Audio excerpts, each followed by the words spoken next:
welcome to our Skills for Prosperity, Building Green Skills, Building Green Skills for Prosperity webinar, presented today by the Skills for Prosperity Mexico team and partners. It's such a pleasure to be here. I have been able to see the skills program basically just evolving from when it was being designed to today, when we can happily say it's been one of our most successful ODA programs to date here in Mexico.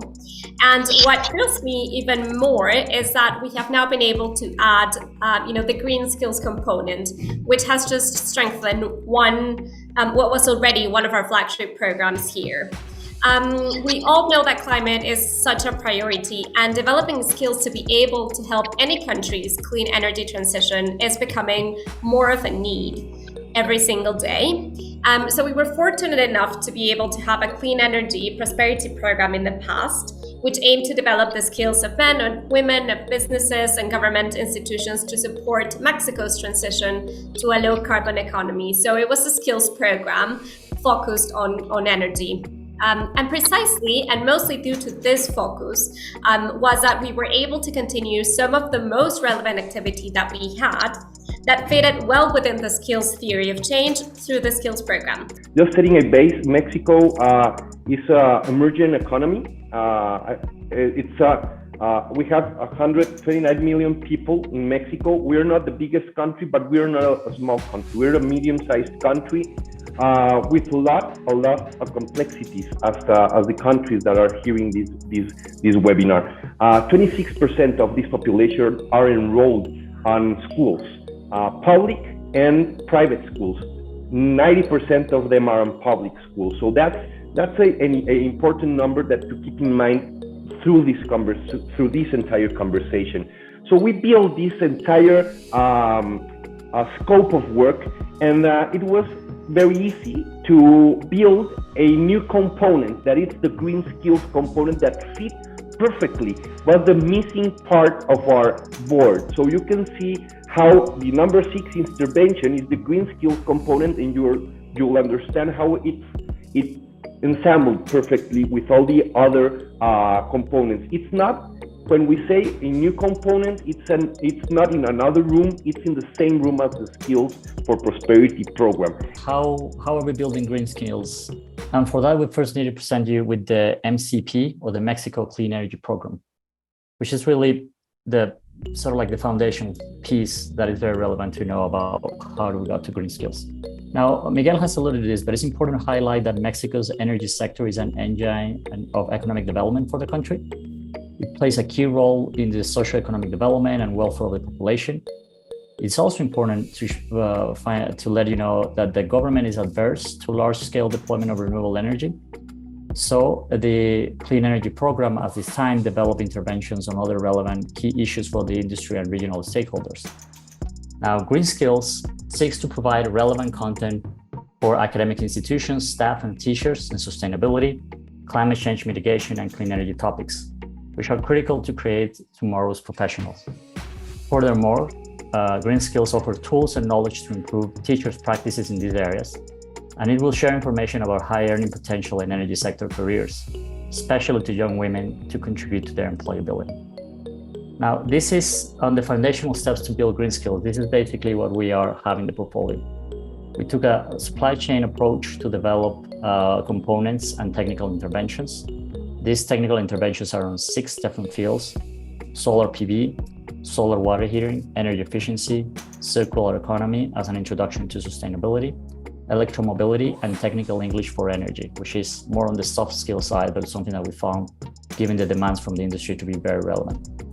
These training courses go between 15 and 40 hours, and it is looking to address the link between industry and academic institutions, which is something that Miguel alluded to earlier on the presentation.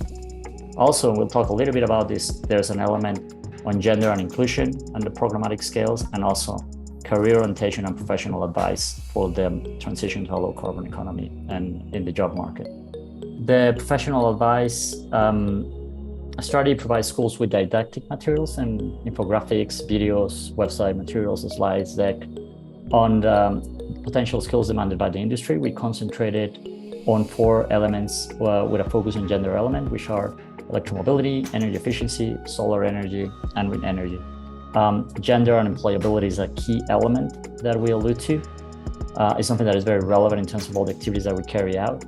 But there's also some very interesting milestones that we've achieved. We had the first in-person community practice event in September, which had speed mentoring activities, vocational advice, gender and inclusion, with 6 academic institutions participating, some of them on green skills and some others from skills.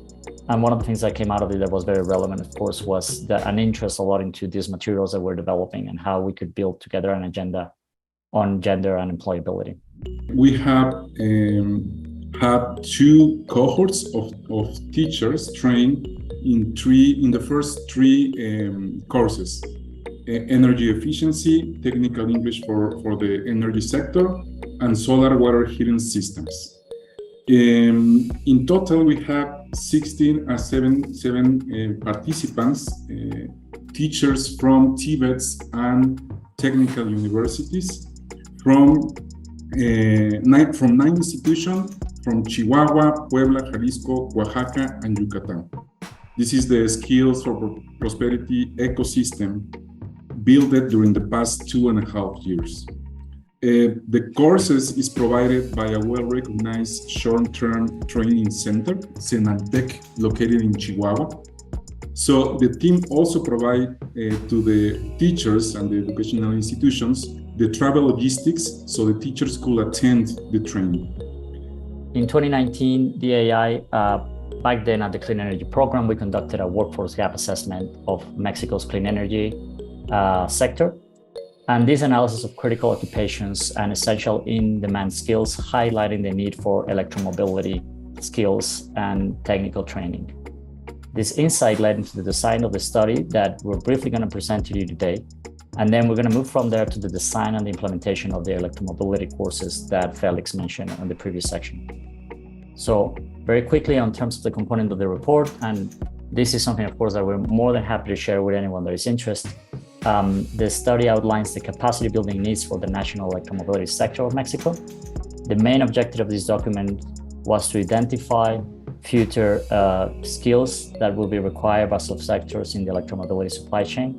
We utilized desk research, questionnaires, and interviews with Mexican experts working in the electromobility landscapes. And given that Mexico is a world power in the automotive industry, it was vital for the country to develop expertise in the entire electromobility industry to maintain that leadership in the coming decades. Really for us, we find ourselves as a premise that there's a lack of skilled workforce on the electromobility sector. And this is important because it is a capacity building restriction. And we've talked in other areas about how you could find different types of restrictions, but if it is a capacity building one, then training could actually help you overcome the barriers. So in our case, we wanted to increase the awareness of the electromobility sector and the supply chain and the different impacts that it could have on the economy. And for that, we started dividing sort of like in 2 areas that we found that were very, very relevant and important. One is engineering, and the other one we call it economy, but it's basically sort of like an area for project managers, for urban planners, policymakers, and even for people that are related more on the commercial side of electromobility or electrification of transport. That we wanted to translate, as Felix mentioned earlier, into the development of a training course. And the training course really has these 3 important elements that we wanted to share with you, with the foundation of the report that we developed previously. It has a course on introductory topics on electric vehicles, a course on business opportunities for electric vehicles implementation, and a course on engineering design and operation of electric vehicles. Now, we've designed these courses on the 3 main building blocks that are currently under development on the curriculum and adaptation, with the intention that together they will serve the different needs for training currently missing in the Mexican academic landscape.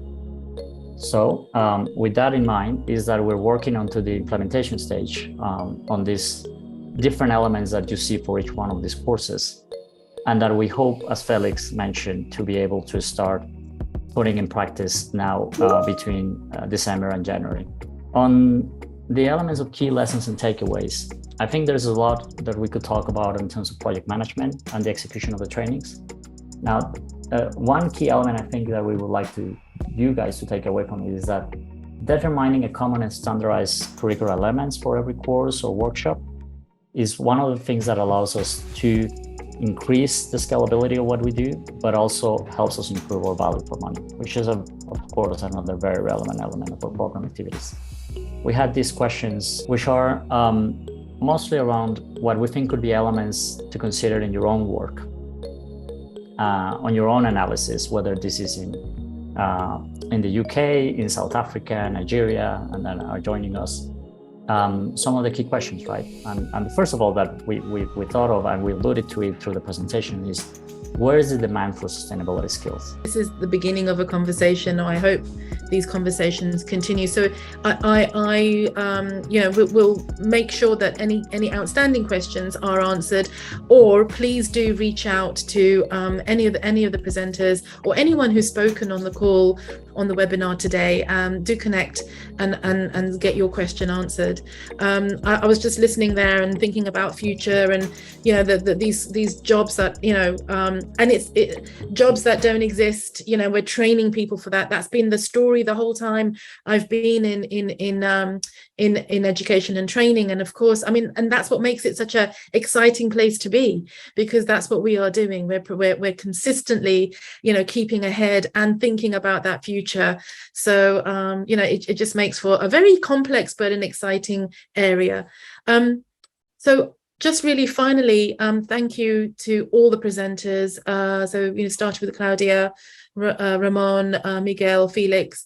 Thank you so much for bringing your expertise together. The whole of the Skills for Prosperity Mexico team, they worked really hard to bring this together at a very high pressured time. So an extra special thank you really for making sure that we've got such a rich story to take away with us. Yeah, absolutely. My thanks and gratitude to everyone.